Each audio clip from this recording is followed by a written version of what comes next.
So that will be taking place. If somebody wants a copy of it or wants to follow up or have some questions, we'll have this at the end. But we're very excited today. This is a topic that we've been hearing a lot about. Sheila came up with this idea after a number of people called about we were having conversations about the rising lumber prices. And we've heard about the escalation clauses in the past, but as we were talking to members, found out that not many people use them or were a little hesitant to using escalation clauses in their contracts. As we've seen, the lumber prices have gone up about 130 or plus % already just since April. So wanted to put this group together. We've got a great panel here today. Judy Donnell is with us today. Judy's with 84 Lumber.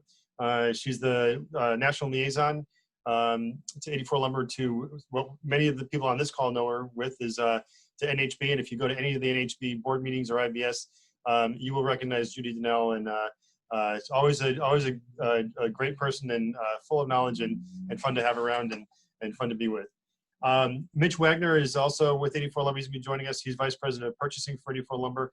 And they're going to kind of give us the national perspective of what's been happening, how we've gotten to where we are, and what they're seeing in the future.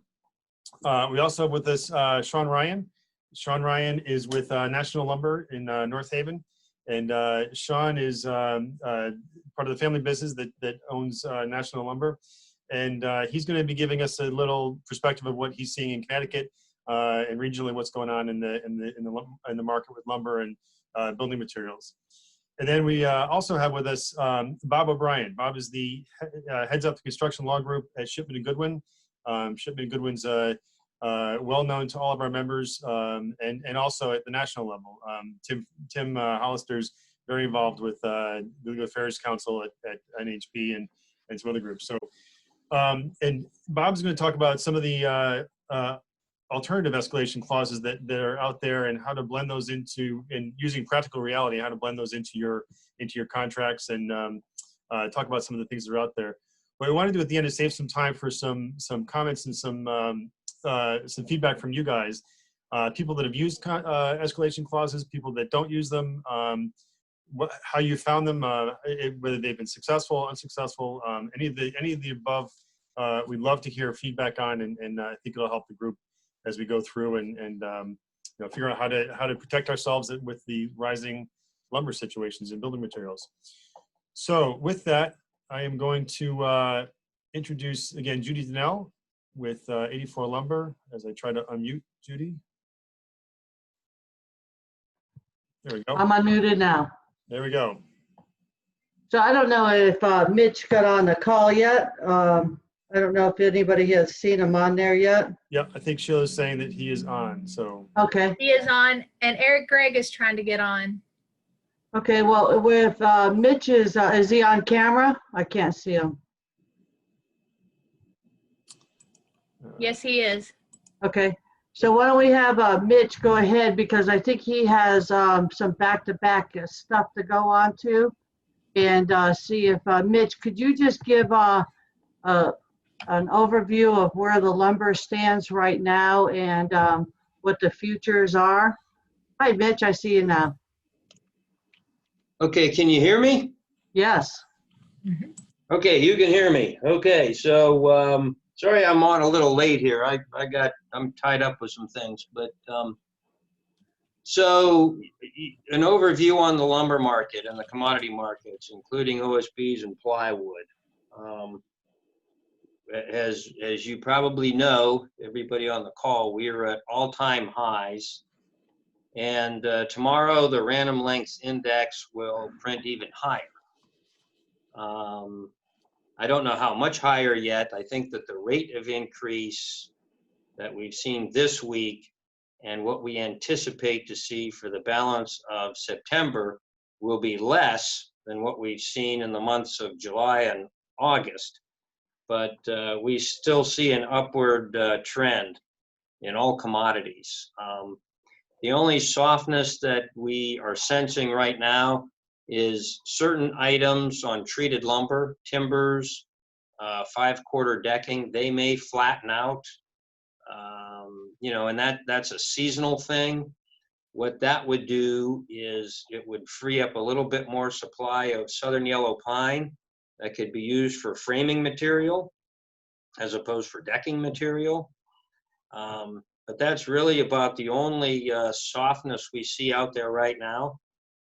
Talking with a lot of our salespeople, builder demand is going to be strong for the next 60 to 90 days. And some of the bigger builders think it could be strong through the end of the year. So it's a strong market. It's at historical highs. I've been in this for 36 years, and I haven't seen anything like this. A lot of the rallies that we've seen in the past, none of this makes sense right now. I mean, lead times are extended. We have inventory, but we sell through it, and sometimes we're missing inventory on an item or two for a day or three before it comes in. So it's been a difficult market, and one that I think for the month of September will remain so. So those are some of my general comments. I'll pause and see if people have questions or comments. So Mitch, am I still muted? I can You hear know? you. Okay. So Mitch, I can hear you. obviously we have the whole country that you're in charge of purchasing for and that you're seeing. And it looks like the building across the country is pretty basically strong right now, unless you're seeing any pockets that might not be strong. And is it still the contention that it was because of COVID and kind of like some of the lumber yards and the lumber got caught with their pants down really because they didn't anticipate going right through COVID the way they have, and it kind of still at this process, a lot of the states where they have timber, they're still, the lines are shortened because of COVID. Is that a true statement? Fair? Yeah, I would say that's true. We operate in 30 states, and in those 30 states, we see strong markets in all those areas. Again, if there's any softness, it could be on one product line, treated lumber, and we're only sensing that up in the state of New York right now, maybe a little bit in PA and New Jersey. But yeah, when the COVID deal first hit, our state in Pennsylvania was closed for construction for somewhere between 6 and 8 weeks. New York was closed and New Jersey was closed. So that put a very pessimistic view on the market. And, many of the sawmills, two of the largest sawmills in Canada, they cut production by 40%. And that was a wrong move. And they've been trying to play catch up ever since. In addition to that, sawmills throughout North America, they've been hit with COVID issues, with their employees. So some of them have closed for 1 day, 2 days, 5 days, those kinds of things. And so that's plagued us a little bit. Freight has been an issue. The trucking industry has been hit. And they have an aged population of truck drivers, and many of them chose to opt out. So trucking freight's a shortage. The CN Railroad, one of the largest Class 1 railroads in North America, they reduced staff due to COVID issues early on, in early Q2. And again, that was the wrong move. And they've been attempting to hire people back and play catch up there. So, rail traffic's been moving slower, and that extends lead times. So, but yeah, a lot of it's COVID. It's we were in a strong market in the first quarter of this year prior to COVID. And then we did take a step back in March and a little bit in early April, and then it just took off again. There's people are sheltered in place. They look around their home and they want to fix it up. Interest rates are low. They want to buy a new home. All those factors are playing into the strength of the market, and we're faced with reduced supply. One of the underlying supports that I haven't mentioned, in 2019, in British Columbia, there was some mill closures, on spruce and on OSB due to lack of timber. There was lack of timber because the pine beetle kill that happened over the previous 15 years has pretty much run its course, and the timber that was affected from that pine beetle kill was pretty much harvested. And so there were some sawmills and some OSB mills that they ran out of a timber supply base, so they closed. So, you know, in 2020, with increased demand, there's less supply, less production of lumber, Canadian spruce lumber, and OSB in North America. There's less production this year than there was in 19, and we have higher demand. So that helps keep prices supported. So I also wanted to say that it's not only the timber market and everything like that. Right now, the overseas with even nails are hard with shipment. Of course, we all know that we're having trouble with windows. The lead times are going out 10 weeks. And it's all due because of the production and the supply and demand and people not anticipating and lines shutting down.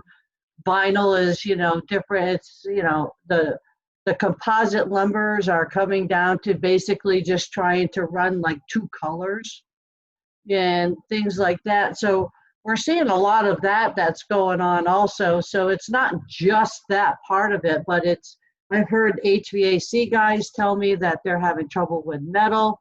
I've heard plumbers saying that they're running out of stuff. Electricians are running out of GFC, what is it? GFIs, yes, GFIs and things like that. So it's across the board is what I'm saying, that it's not only just the building materials, but it's also everything else that goes into a home. Mitch was telling me about some of the states, and I don't have that right in front of me, about Chile and those things. Maybe you could just give us a brief update on that, Mitch. On what part now? You mentioned on the different things, like that you told me that like nails were out because anything okay, coming yeah, over. yeah. Well, yeah. So you know, this pandemic's worldwide, and it's affected production on every building material that goes into a home. A lot of fasteners, nails come from China, and shipments have been disrupted. So we've had sporadic, you know, supply issues with that. You mentioned windows. You know, in manufacturing windows, particularly vinyl windows, it requires a lot of people, and they work very closely together. So some window plants they've been hit with COVID outbreaks. They've addressed those by spreading people out, social distancing. But what that does is it reduces their output. So here again, we're faced with strong demand, but they're not able to produce as much because they have to practice social distancing policies. The same thing with interior molded doors. We've had issues there.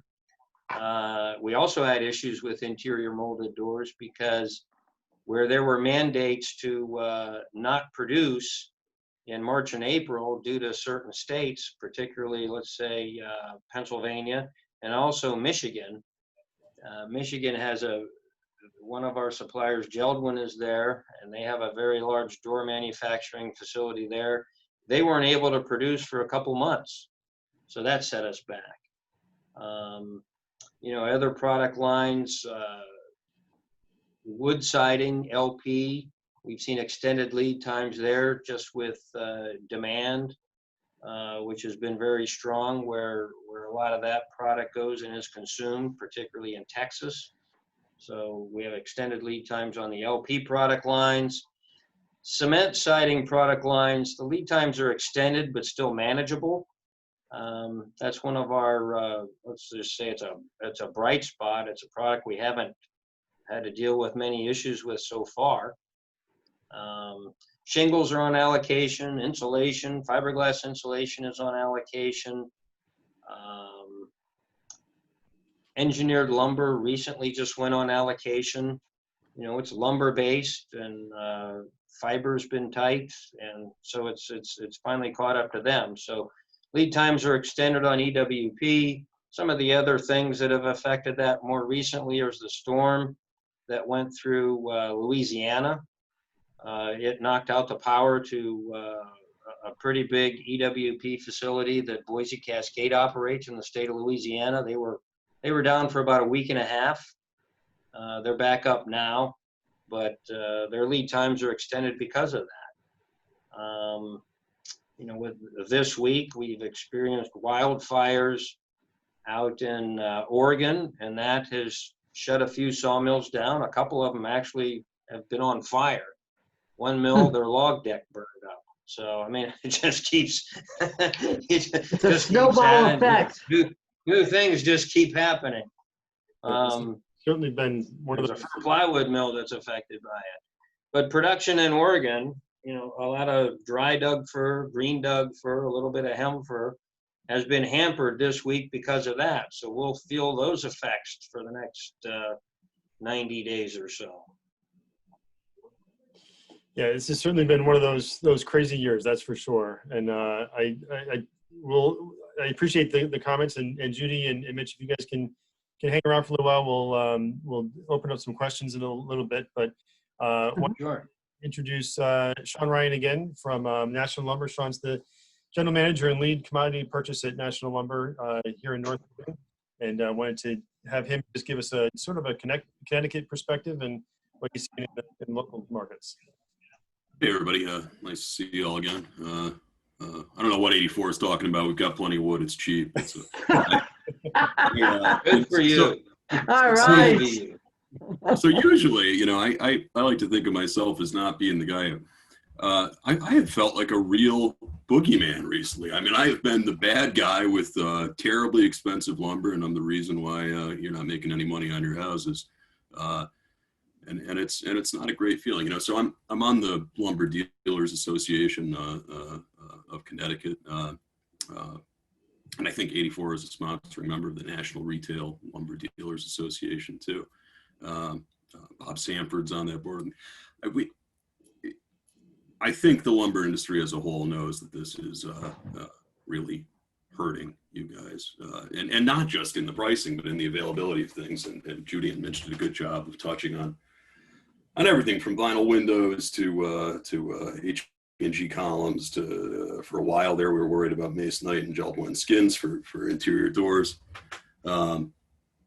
I, God help me, got to the point where I was considering bringing in pine CDX, which is considered bad up here in New England, because this was a month ago, $6 a sheet less expensive than the fir that most of the people in our market like to use. I'm in North Haven, and it feels like, so I carry two inventories on lumber, right? I carry spruce for most of the guys north of Hartford and fir for the guys south of Hartford.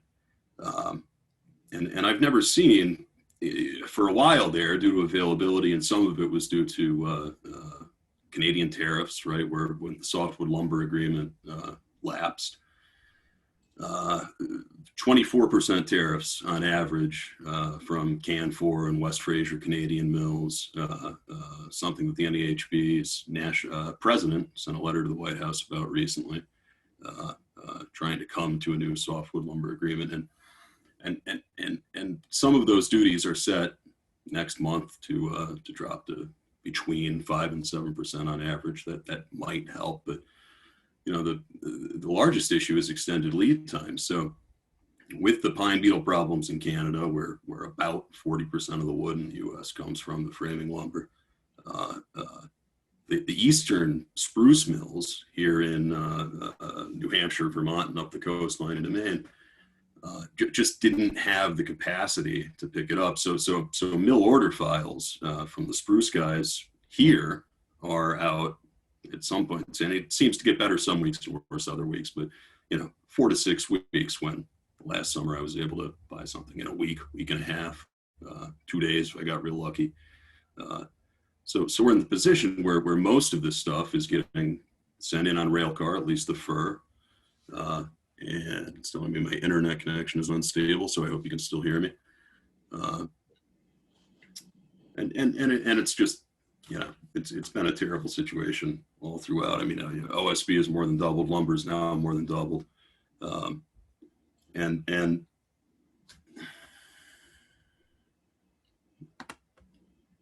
sorry, it seems like I just got kicked off. Oh, we still got you. Okay, all right. You know, so Mitch and Judy talked about this in May. I was prepared to shut down for 4 months. You know, I was ready. I sent everybody home. We had everybody working out of their houses, except a couple guys in the yard who could work sort of solo, and me and one back office person in the yard, and the delivery drivers. So I made the mistake, as most of the mills did, and furloughed some people, not expecting demand to keep up. And you know, when the mills say they're reducing capacity by 40 or 50%, it's not just sending people home. I mean, they're really mothballing machines that need time and run time to get back up to producing what they're usually capable of producing. It means they're putting off CapEx projects that they were going to do this year for increased production capacity. And the same thing with the composite decking manufacturers and the guys who really have factory setups that when you take it offline, it's not like the next day you can say, all right, everybody back to work, and it's coming back. So if there's any light at the end of the tunnel, and I've been so cautious to say whether there is or not, it's going to be when the mills and the yards and people catch up. You know, I mean, I'm ordering wood that's not going to be to me for a month and a half, and it's more expensive than what I'm selling lumber at right now. So I agree that September looks like it's going to remain strong. Part of the reason I was really excited about talking about escalation clauses is I had a terrible thing happen to me where a guy called me in August and said, Sean, I sold this house in May and I signed a contract, and I was so excited to sell the house in May because I thought, you know, global pandemic and boy, aren't I lucky that somebody's still willing to build a house. And it turns out I didn't make any money because the wood was so much more expensive. I told him his profit margin was too low when he sold the house, but I've been getting phone calls like that consistently throughout the summer. And as much information as we can give you about prices, I don't think anybody should be willing to say, here's my crystal ball, this is going to be another 2 months, wait until next spring to build, because you can't, and we don't know. So, you know, sorry. No, I was gonna say that's a great segue too. I think you know, that's what we've been hearing about too, and it depends on obviously the size of house and style. You know, how much the lumber package is a percentage of the house. And I think it's a great segue to Bob, who's going to talk about, you know, how do you protect yourselves as builders and remodelers? How do you protect your business and company from, you know, contracts that you're signing today to when you actually, you know, close on those a few months from now. So again, Sean will be around and can answer some questions that we have towards the end of this. But let's bring Bob O'Brien on here and have him talk about the escalation clauses and how you might be able to use that to your advantage. Thanks, Eric, and thanks, Mitch, Judy, Sean, and thank you to everybody who joined in today. Some of you I know. I've been practicing in the area of construction law since 1979, and you know, I have to tell you that 2020 is like nothing I remember in these 41 years. So you know, we're all struggling through this.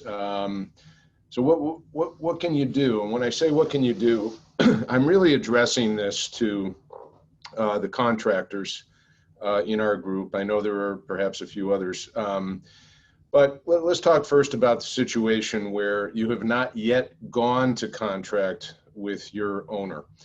So, you know, depending on what your practice has been and what types of contract forms you use, you might strongly consider using a cost plus contract arrangement rather than, you know, the more typical lump sum contracts.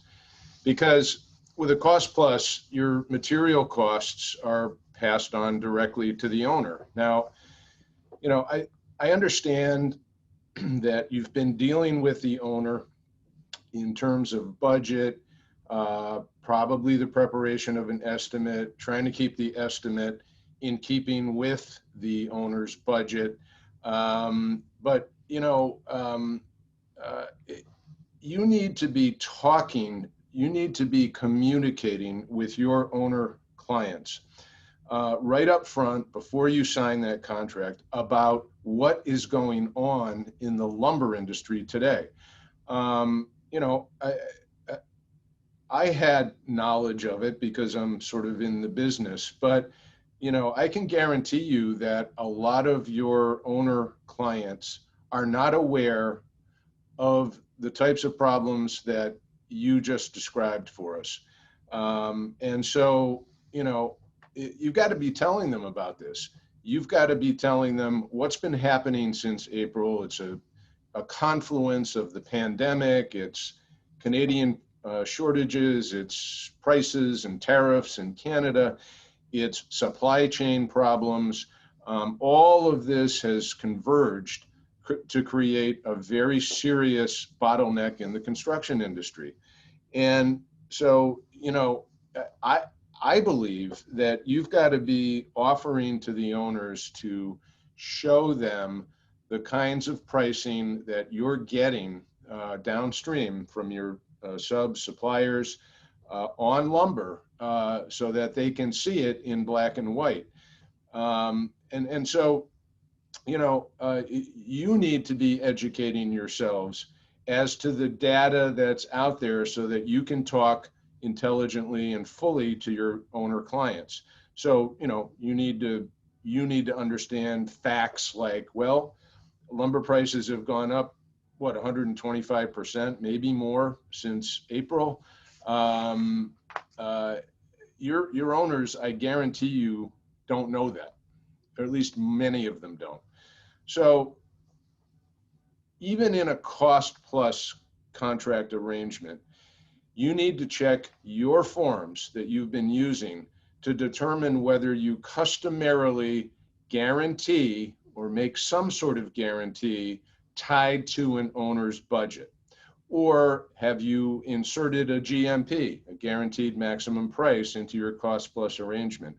Because even in those circumstances in particular, it still would be wise, in my view, to consider using an escalation clause because these soaring lumber prices are changing, you know, certainly monthly and probably weekly, if not more frequently. So, so even if you're using a cost plus arrangement, I would suggest you look seriously at escalation clauses. But the key, and I'm going to come back to this over and over again, the key is full disclosure and transparency up front.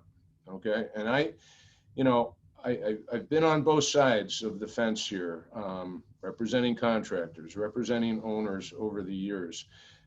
So I understand a little bit about the dynamics. And all of you, you know, you're great business people. You've got to be great people in these times.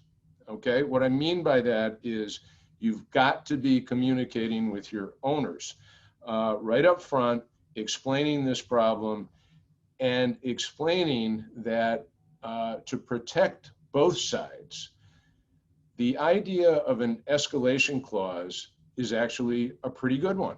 It prevents surprises, okay? Because in the end, the owner is likely going to pay these increased costs anyway. So you might as well deal with them right up front. You know, I'll come back to some samples in a moment, but let me just turn for a second to lump sum contracts. So in a typical lump sum contract, the contractor obviously bears the risk of changes in material costs. You know, sometimes that can go either way. It can hurt the contractor if prices rise. It can help the contractor if they drop. We're not in a price drop right now. We all know that. So if you haven't gone to contract yet in a lump sum situation, I also would strongly recommend that you consider including an escalation clause for lumber. All right, so what are these things like? They can take a variety of forms. You can tie the increase to some agreed upon percentage threshold in the change in lumber prices. In other words, you could have a clause that says, in the event the cost of lumber increases beyond a certain percentage, say 5 or 10%, percentage is totally up to you. But in any event, if it increases beyond that certain threshold percentage from the time of signing of the contract, the price carried in your estimate, obviously if it exceeds that by more than that 5 or 10%, then the contract price is going to increase by the cost increase above that threshold percentage. Supported, however, by price quotes that you obtained prior to entering into the contract versus the price quotes that you're looking at now, okay, at the time that you are actually ordering material, trying to get it to the job site. So again, you've got to be willing, you're going to have to show this one way or another, but you've got to be willing to disclose to the owner the documentation that supports the prices that you got at estimate time and the prices that you're getting now. So one example, as I mentioned, is tied to a threshold percentage increase in lumber prices. Another variation is having essentially a price guarantee or a freeze for a fixed period of time during the performance of the contract, say 30 days. You know, it's hard to generalize here because, you know, I know that you're dealing with contracts of all different types of durations. And, you know, the shorter the duration, probably the safer you are, but the longer the duration, the more risk you're looking at. So this variation would tie the escalation clause to a period of time, say 30 days from the date the contract was signed. And the contract price would be subject to increase as supported by current pricing data. So, you know, again, in this circumstance, you're going to have to show the owner, here's my pricing data at the time I went to contract, here's what it looks like now, in order to justify this. Another possible variant or alternative escalation clause is a price change in lumber reflected in a standard index, such as the producer price index or the random lengths framing and structural panel composite index. And again, you know, if you're going to be technical about that, your clause would say something along the lines of, you know, if during the course of the contract, the price of lumber exceeds by a certain percentage, the price as measured by the producer price index or the random lengths index at the time the contract was entered into, I'm going to be entitled to an increase in the contract price. This is pretty interesting, and I'm willing to bet that some of you have already seen this, but the National Association of Home Builders, you know, very recently has been trying to address the lumber shortage and price issue. And it just published a sample escalation clause. I would highly recommend that you take a look at it by visiting the NAHB,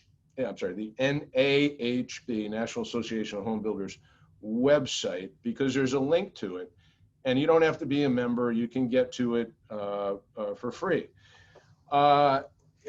I printed it out, I printed a sample out for myself, and it's interesting because it's kind of a hybrid of some of the things I've been talking about.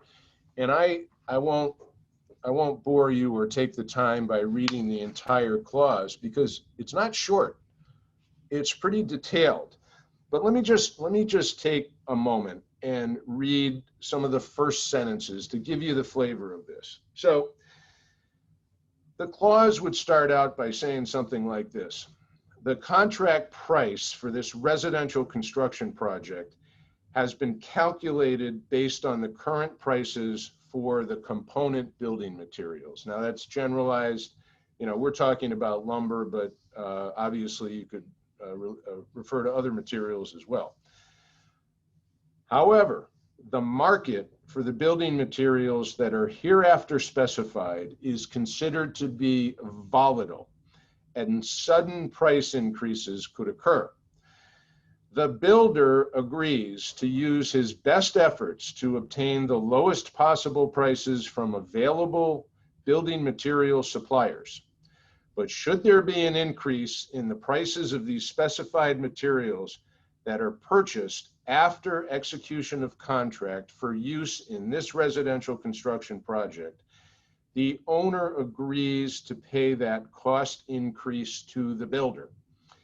Any claim by the builder for payment of a cost increase, as provided herein, shall require written notice delivered by the builder to the owner stating the increased cost, the building material in question, and the source of supply supported by invoices or bills of sale. And there's almost like a blank where they have a little chart where you identify the specified building material, lumber in this instance, the current price per unit of measurement, the date you got that price, the identity of the supplier. The part I won't read to you goes on to talk about giving the right to the owner to back out of the contract if presented with this information by the builder. It's not a default situation by any means, but it more or less gives the owner the right to terminate the contract, not for default, but terminate the contract because the price increase essentially is creating a bust in the owner's budget. So I won't read that to you, but I would highly recommend that you take a look at it because it's really good food for thought. One point that I would add to this discussion relates specifically to Connecticut law. As many of you know, Connecticut has both a Home Improvement Act set of statutes, and it's got a new construction contractor set of statutes. The home improvement statutes are heavily weighted in favor of the consumer, and you all know that there are certain mandatory clauses that you have to put in your contract. One of those is a completion date, okay? You're supposed to put a start date and a completion date in your home improvement contract, in addition to a number of other things. So how do you put a completion date in when you don't know, or you may not know, that there's going to be a 6-week delay in the delivery of, or in the availability of lumber materials to you, never mind the price issues, all right? So, you know, I actually think that here in Connecticut, you would be well advised to consider not only the price element of an escalation clause, but a time element as well. And also to massage your completion date in your home improvement contractor so that it reads something like subject to adjustment based on the availability of building materials, and that you as a contractor are not responsible for delays beyond your control. So, you know, this is specific to Connecticut. I'm not sure if we have people from outside the jurisdiction on the call, but you know, you might also in confront. Well, confront is not the right word. I'm used to saying that because I'm a litigator sometimes, but in addressing, shall we say, these issues with the owner up front, Okay, you've not gone to contract yet. All right. You know, this is part of you being a people person. You might consider telling the owner that an escalation clause will help reduce the possibility of prices being inflated in bids coming from downstream, from subs and suppliers, buttressed by the fact that you're being completely transparent about the serious lumber availability and pricing issues right up front. The idea is we're trying to avoid surprises. Owners don't like surprises. All right. So let's spend just a few minutes on the situation, as terrible as it may be, where you're already in contract and you don't have an escalation clause in place. Not the best place to be, for sure. But the best advice that I can give you to avoid what might otherwise be a costly legal dispute is, you know, again, part of being a people person, all right? Do the best that you possibly can from day one of the project, and it may be too late, but do the best you possibly can from day one of the project to have and enjoy a good working relationship with your owner clients, okay? If you've got a bad relationship and now you're approaching an owner with the fact that you're being squeezed by lumber prices, it's not going to go well. Trust me. All right. If, on the other hand, you've been able to establish a good working professional relationship with your owner people, well, the first thing I would do in your shoes is I would carefully review the contract that I have in place to determine whether I have anything in there. Forget about an escalation clause. Do I have anything in there that excludes or excuses further performance by me as a contractor under certain circumstances? You know, you may have already a force majeure clause. You may have a delay clause for damages caused by the owner. And I only mentioned, you may say, what are you talking about? What does that have to do with this? Well, you know, think back. You may have started a project in April or May, and then because of COVID, the owner came to you and said, you know what, I've got my elderly parents living here. I really don't want any construction workers on this project during this pandemic. So, you know, the project comes to a screeching halt. Well, that may be a delay attributable to the owner, not to you. And it may give you some relief under the contract. Okay, so the point being, take a look at your contract carefully first before you go to the owner about this price increase problem. All right. So, all right, you've looked at your contract. You don't see an easy way out. What I would suggest, and this is just, you know, based on practical experience, is you consider offering some sort of a compromise to the owner, okay? Offering perhaps the reduction in your markup or your profit, and explaining that this approach will avoid potential claims and save both sides time and money down the road, okay?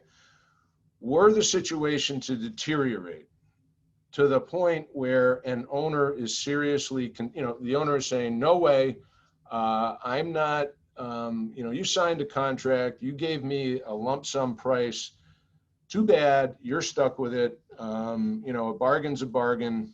You should have thought of this back in February. or in July, but you didn't, and we have a contract, and my lawyer says the contract is a contract and it governs our relationship. Well, all right, let's take a step back and say, wait a second. It's a huge mistake to take the position that I'm going to run to a lawyer and he's going to sue you and we're going to have a lawsuit between each other over this issue.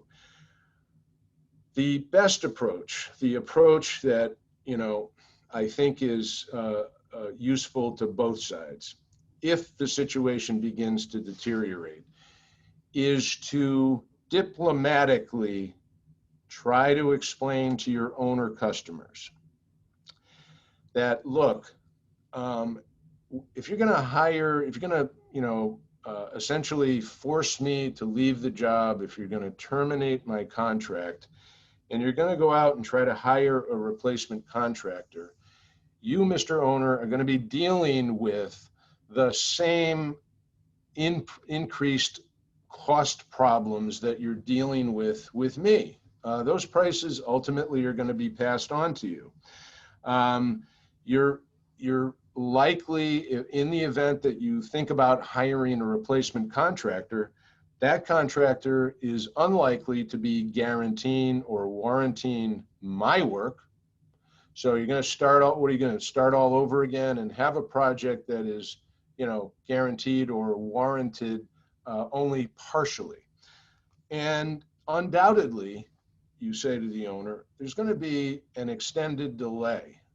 You're going to, just trying to get a new contractor on board who's going to be dealing with a lot of these same issues with you that I'm trying to deal with now. So,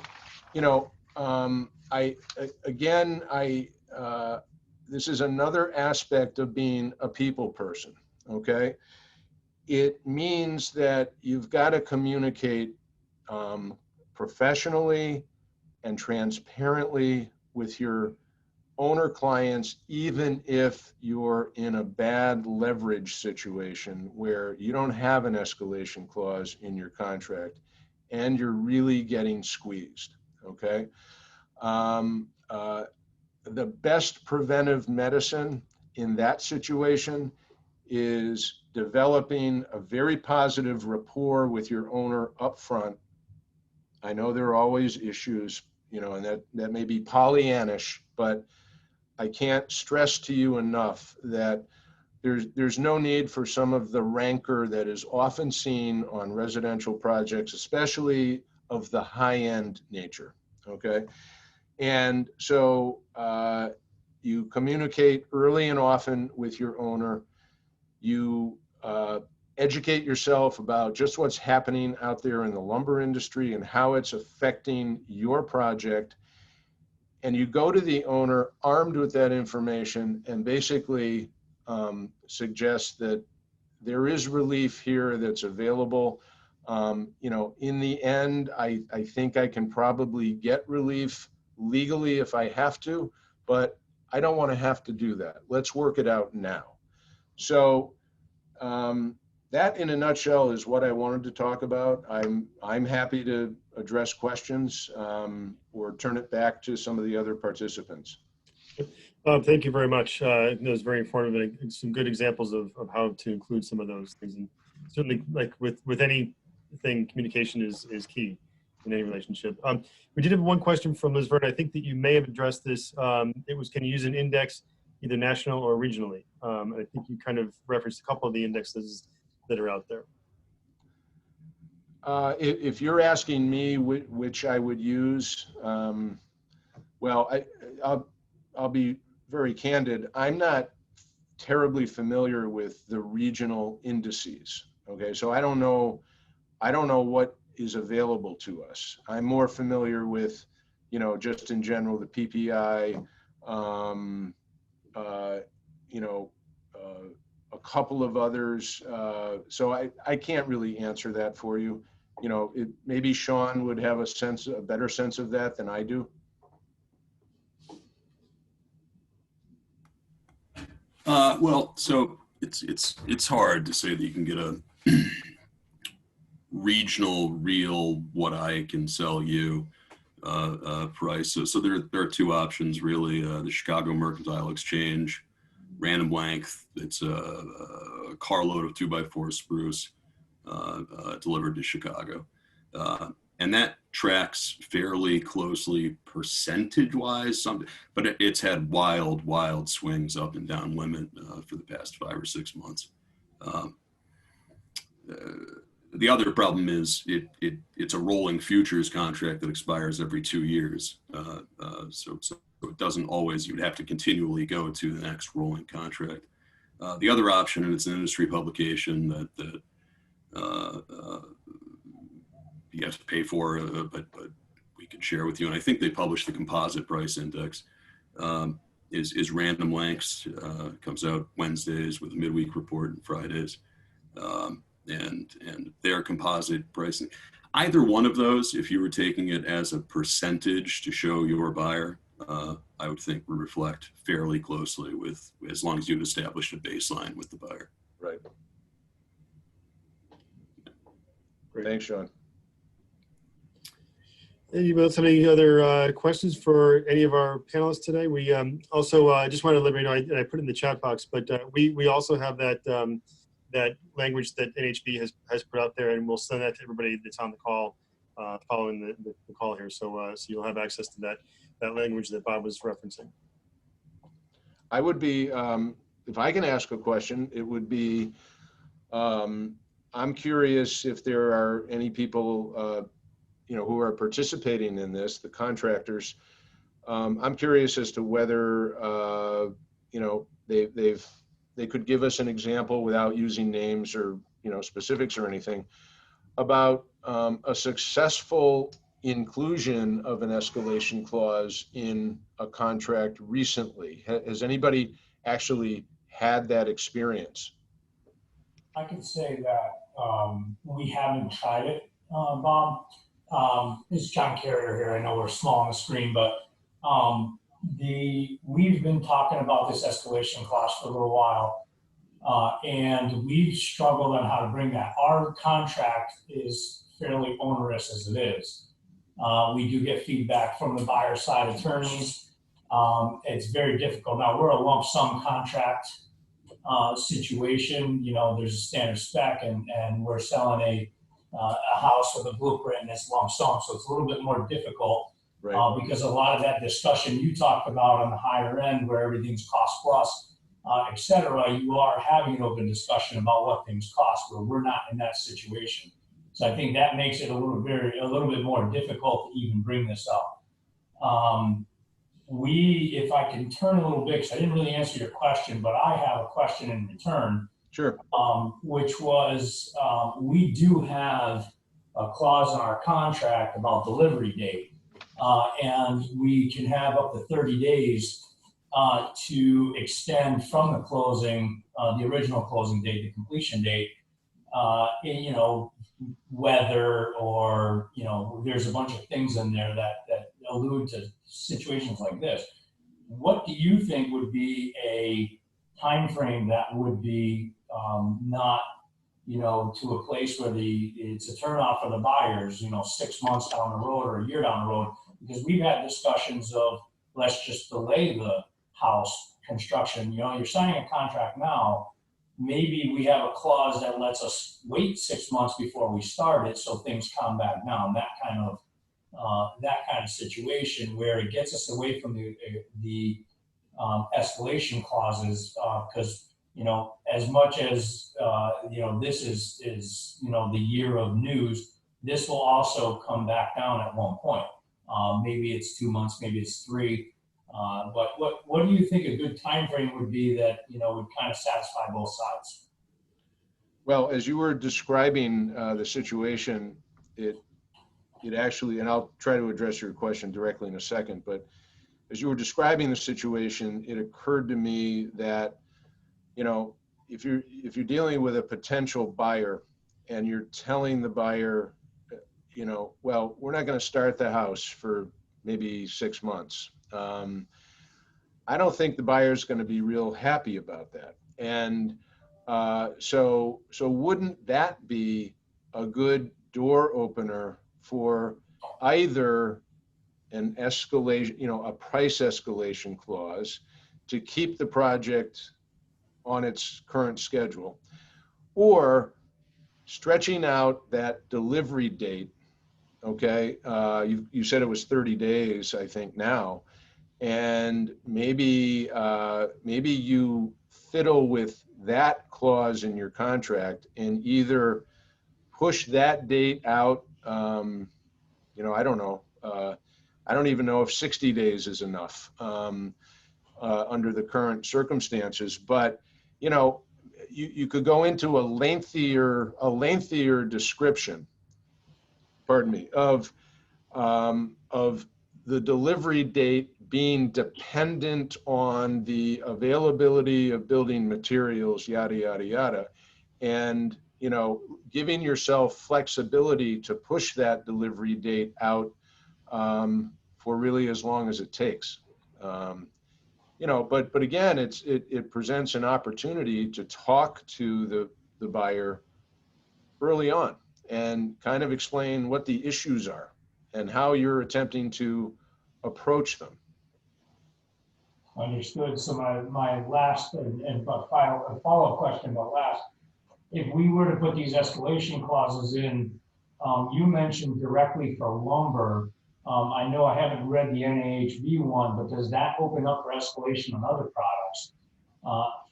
A, and B, does it push us into a direction of de-escalation if I'm signing contracts over the next couple of months and all the prices drop dramatically?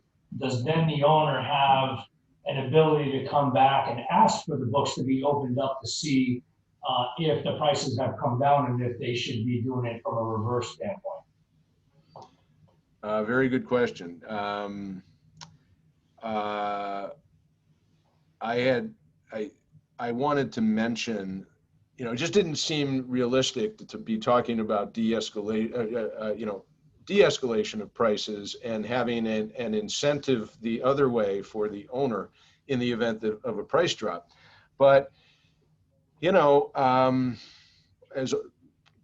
as a part of the overall negotiating process, after explaining to the owner all the problems with lumber and some of the other building materials that we're experiencing, a smart, savvy owner might very well say to you, well, what happens if, I agree to this escalation clause, but what happens if prices drop? Shouldn't I get the benefit of that? And, that's a tough argument to reject. You could go back and say, I'm not sure I would, look, I'm just talking sort of practically and not telling anything that you guys don't know. But, you could go back. I guess I'm saying I wouldn't necessarily offer that up front. But if the owner comes to you with that request, I would consider a counter incentive clause, if you will, an incentive clause in favor of the owner, but perhaps not on a one-for-one basis, because you've got other overhead costs and carrying costs and all that sort of thing that that's usually why the cost of additive change orders are always higher than deduct change orders. It's really a matter of negotiation. Oh, thank you. Just because for us, we're sitting here now. What I heard earlier in the conversation was Sean saying that he's buying lumber, between 30 and 45 days out. That's more expensive than what he's paying now. But there also could be a softening. And if I'm signing a contract today, I may not actually be ordering lumber for 3 months, right, et cetera. So being that we're near the top or getting closer to the top, I just feel like this may be something we're opening up that could hurt us on the back end more than help us in the short term. That's all. Yeah. No, I appreciate your comments. Thank you. Understood. In the past, when I've sold large lumber projects that are tied to an index, usually we set a floor and a ceiling to those. That's something maybe you can employ with the retail customer too. And speaking of things like, if you're building rents or you're building spec houses, and you really don't have the opportunity for an escalation clause, your best partner is usually your lumberyard, somebody you have a good, solid relationship with. You can ask them for the right ways to do things. If you have a large project where you're going to need 100,000 board feet for something, that those lumber suppliers have the opportunity to reach out and try to get forward pricing on lumber that they're purchasing. We've had customers in the past take 2 units of OSB from us a month at a locked-in price, and 4 months they're paying a little bit more than market. The rest of those months, maybe they're paying a little bit less. We've had customers reach out and ask us, can I buy half of my wood up front for this apartment and buy the other half on what's hopefully going to be the downside of this thing, and hedge a little bit.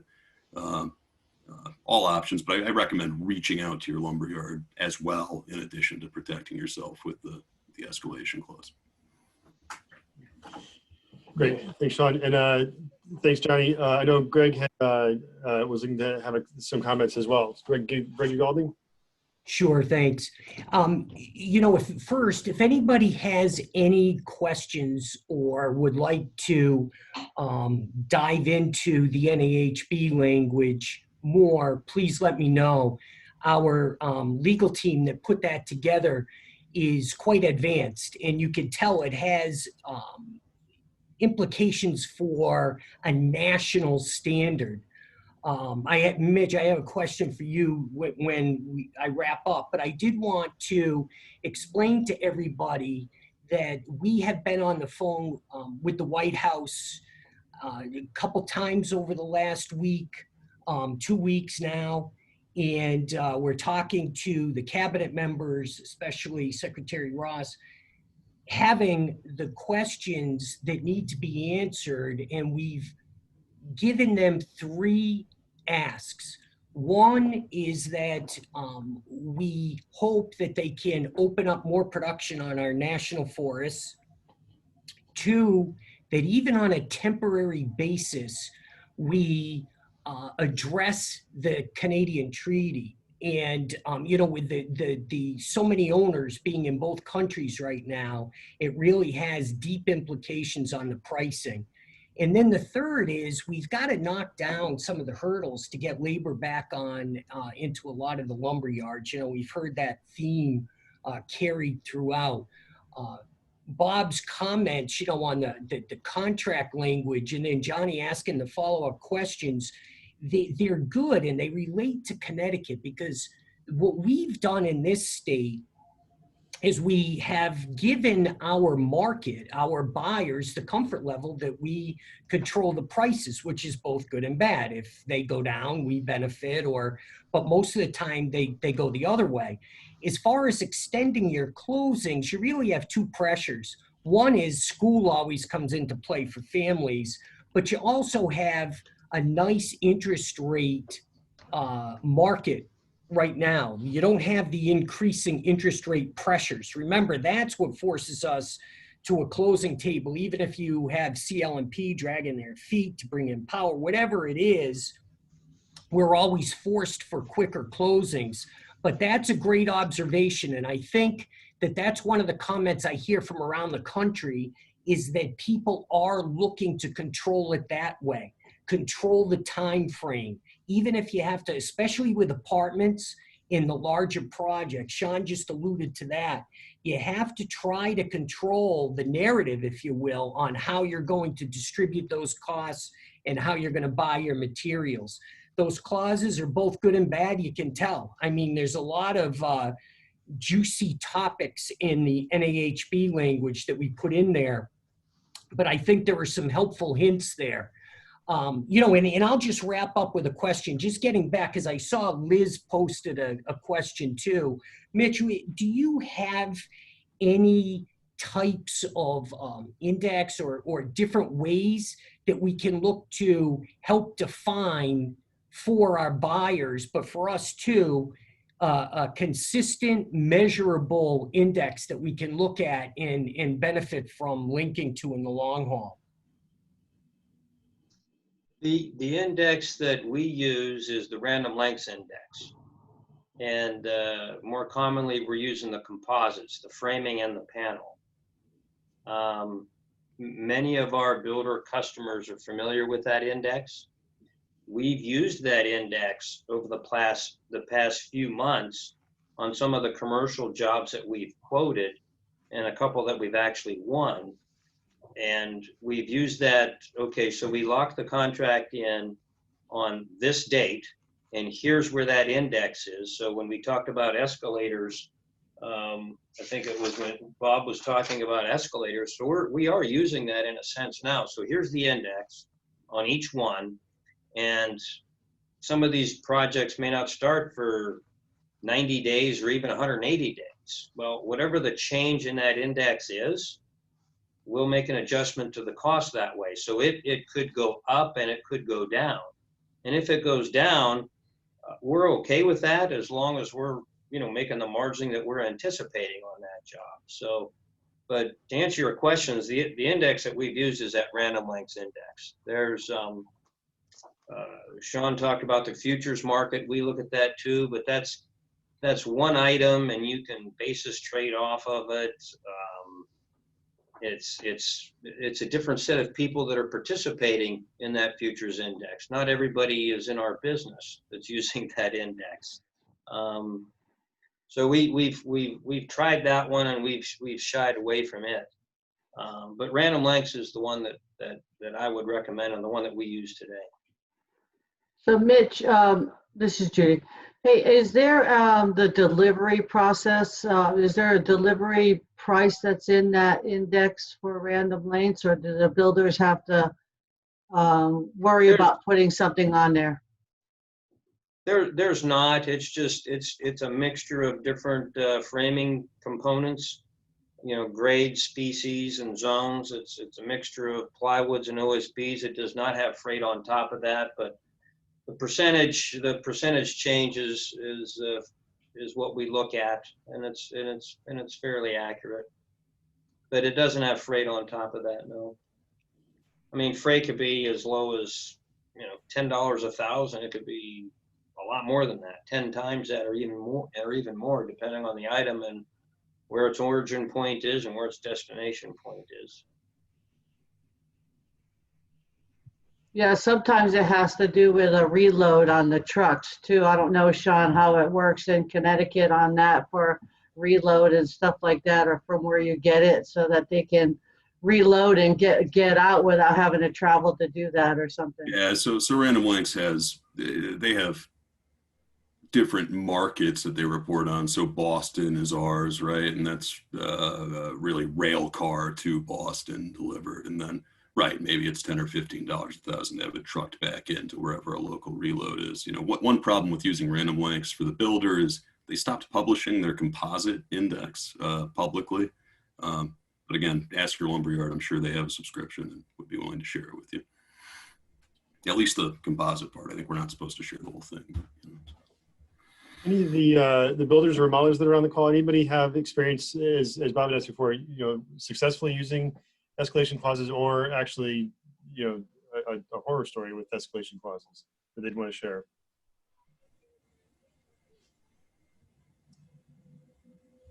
No? Okay.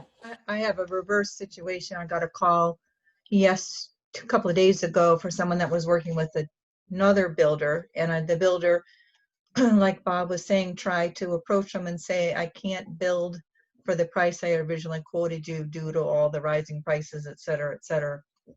And the customer was, for lack of a better word, offended by that and said, well, I don't understand why at the last minute he would say that. So I tried to explain what was going on, but they didn't seem to really want to listen to the explanation.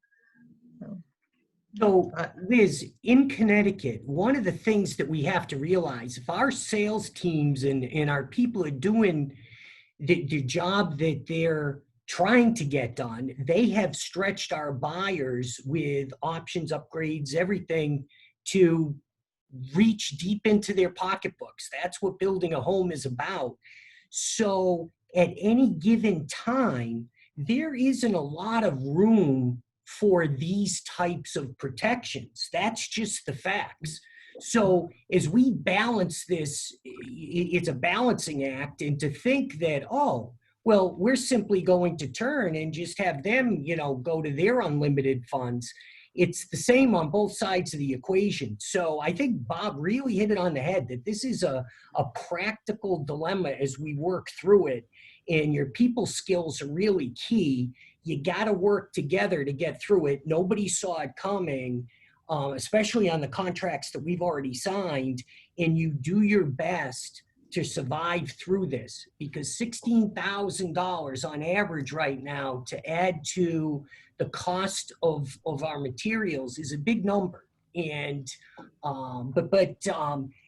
Billy raised a good point. I saw in the comments that, remember though, if lumber's 15% of our sales price, so now you take the increase in that, we still shouldn't hopefully upset the ship where we were so tight before that we can't fight our way through it. It's certainly not ideal, especially if you have a backlog built up.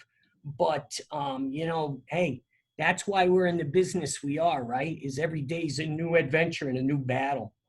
Right. My point is that that if we all together as members of this association are delivering the same clear message, then it's a trust. The consumer going to trust us. In this case, this individual just automatically didn't trust the other builder and thought he was just going to get ripped off and started looking, you know, right and left for other builders. So the consumer out there is not on board yet with this. But if we all can deliver a consistent message, as maybe this person goes to builder A, B, C, D and starts hearing the same thing, then they're going to say, oh, all right, this is a real thing.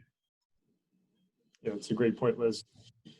Any other questions for any of our speakers today? Any panelists? Any comments?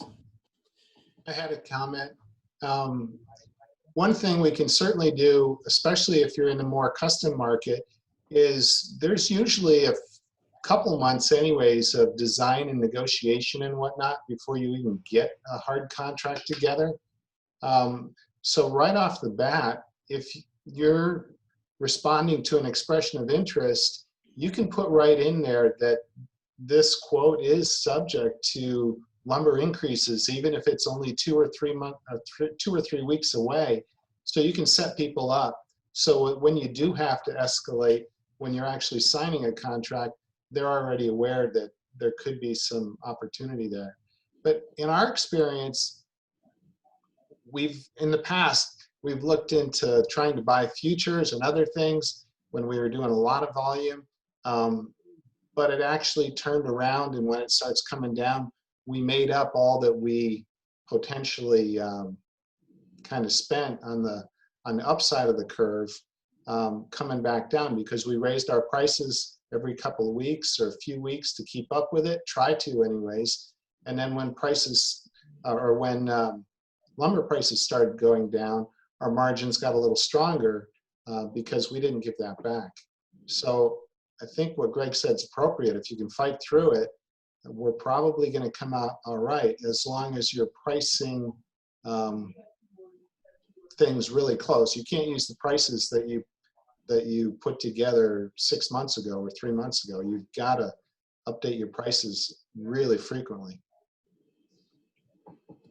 That's a great point. And I think, and I saw that Joel Grossman commented as well about Liz's comment of everybody on the same page. And as Bob said, communication is the key. And if we're communicating with the customers, we're communicating with each other, it's gonna help, and that constant message is going to be appropriate. So, right. All right. Well, without seeing any other comments, I want to thank our panelists today, Judy Dell and Mitch Wagner from 84 Lumber. Give us a national perspective, Sean Ryan from National Lumber here in North Haven, Connecticut, the local perspective, and Bob O'Brien with Shipman and Goodwin. And again, thank you very much for all of your comments and insights into what's going on. As I said, we recorded this. We'll send this out to the we'll send the escalation clause that NHB put out there to everyone. It was also in the comment page there as well. You can scroll up and get that link to it. And again, thank you very much. If you've got any questions or comments, certainly reach out to myself or Sheila here in the office, and we're happy to help you. Have a great Thanks, everybody. Thanks, Eric. Thank you. you. Okay, Thank you, guys. Thanks. bye.